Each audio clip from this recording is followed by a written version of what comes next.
Yes, everybody hear me all right? No. No? No, really? Yeah. You'll be used to it. My name's Bill Adair, and I'm originally from New Albany area, born in New Albany, and have long-standing ties into the county. And I've got three great-grandfathers that joined the service, and I want to tell you about all three of them briefly. But first, I found an old Mississippi history book, and I've got to read a couple things out of this old book. I had given this book away, and I remembered this book from, maybe 40 years ago, and I had to go back and find it because it kind of related to where we are now. And there's a couple excerpts that I'm going to read real quick, and then I'm going to talk about my three ancestors. But this tells about the beginning of the war and succession and how the North perceived the South and all. And this talks about Frederick Law Olmsted. He was a very famous political journalist, and he wrote a book about Journey to the Back Country.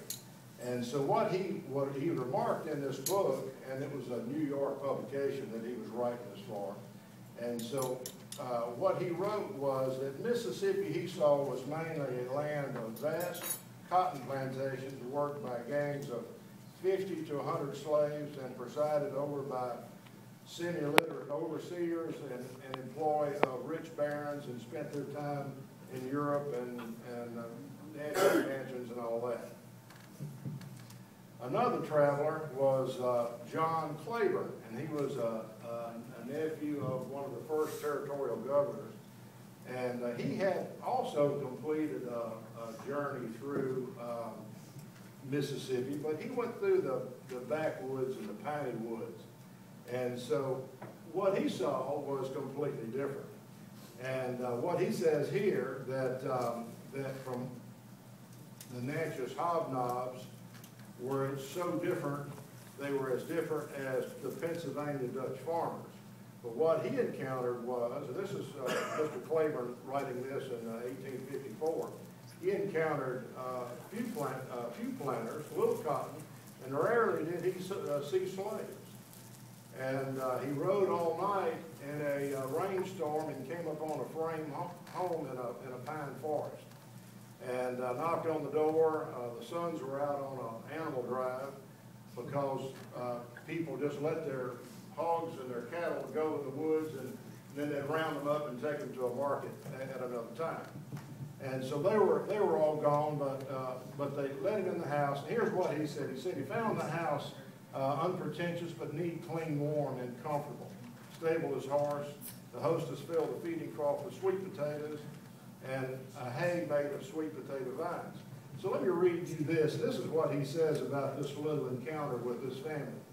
He says, the repast was abundant, excellent, and scrumptiously neat, but almost every dish was composed of sweet potatoes, dressed in many various ways. They were baked potatoes, fried potatoes, bacon and potatoes boiled together. A fine loin of beef was flanked with potatoes, browned and swimming in gravy. A hash of wild turkey garnished with potatoes, a roast fowl stuffed with potatoes, on and on and on. They made coffee out of their potatoes.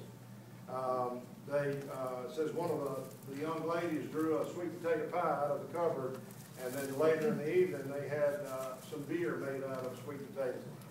Both of these guys were exaggerating somewhat to sell papers and books during those days.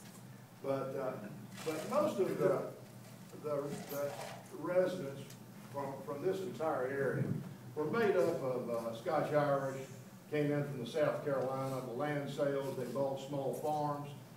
It was that my great-grandfather Basil Adair and his family came from South Carolina and settled in an area called Graham. If you're familiar with the Mount Zion area, there's an old Baptist church there, and this family buried their families there for hundreds of years. They moved here in 1840. Basil Adair joined Company E in Baldwin. Now, Company E, there was about maybe 800 men totally that made up the 23rd Infantry. Company E was just one group. all of these guys, where they actually started from, we don't know, but Albert Sidney Johnson called for recruits to come to Kentucky because he knew that the invasion was going to take place in there. Bill Adair, he had kind of a sad Civil War existence. He joined in August 1861, and as I'll show you later, many people never made it to the front. I mean, measles, smallpox, these camps were nasty, squandering in a tent. He died of measles, was probably captured at Hopkinsville, Kentucky, died of measles, and was buried in a mass grave. So that's Basil Adair. That was my great-grandfather on my father's side. So my great-grandfather on my grandmother's side was Duncan Barnett. He was from Myrtle. Don't know a lot about Duncan Barnett, but he was a cavalryman. So, you know, if you had a horse, you could probably get into a cavalry unit, and that's where he was. And he was in Company B, 10th Mississippi Cavalry, and probably spent a fairly illustrious time mostly around here protecting some of these small towns from the invasions. The great-grandfather that I'm mostly, I would say, close to was Charles W. McCoy. Now, Charles W. McCoy was a member of Company C, which is Tip Tiger. And we didn't find out a lot about this, I guess, maybe the last couple of years. Charles W. McCoy was married to Eliza Cooper, and Robert Cooper had given them, I really don't know how much land it was originally, but it was a whole ridge of land. As you go from Faulkner back toward New Salem, it's a ridge of land there, probably 180 acres. Anyway, Charles W. McCoy enlisted, fought, and with the Tip of Tigers, Company C, went to Kentucky with the 23rd Infantry, which it all became the 23rd Infantry. And all you guys know that the 23rd Infantry was given up at Fort Donelson. And I've heard many of you say that when that event took place, that the war was probably lost. And I think there was about maybe 12,000 people, and the 23rd Infantry, that 800 or so men, minus the ones that died of measles at Hopkinsville and other areas, they were sent to 2 prison war camps, one in Camp Douglas in Chicago, where many more died, and then another camp, and they were exchanged at Vicksburg and took an oath, and then maybe planted a crop of corn, rejoined the unit, and Charles W. McCoy fought all the way into Spring Hill, Atlanta, the Nashville area. They finally surrendered at LaGrange, Tennessee. But I was saying I'm most closely connected to Charles W. McCoy because my brother Rick and my brother Steve, and that's Steve's son Chris, we own this property now. And we farm this property, and we see footsteps of these men all the time, from stuff we found in the earth, and Chris may be a topic of another talk at some point in time. Chris is our family historian, and he's found out that where our crossroad, our property connects, was a long defunct town called Chisholm. It was right there on our corner, and the possibility that that road was the Salisbury to Ripley Road, and it's just within a mile or two of where the Salisbury Road, you know, would come out of Tennessee, where Grierson would come through, and I have a friend that owns that property there, and he says that they found muskets and they found all, you know, kind of artifacts in that area. So anyway, Charles W. McCoy, he was my great-grandfather. That's the log cabin that he built. We played in as kids.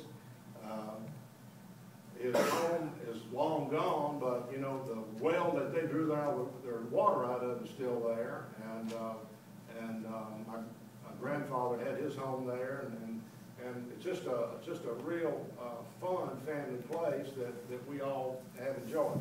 One other thing I wanna share with you, and I'll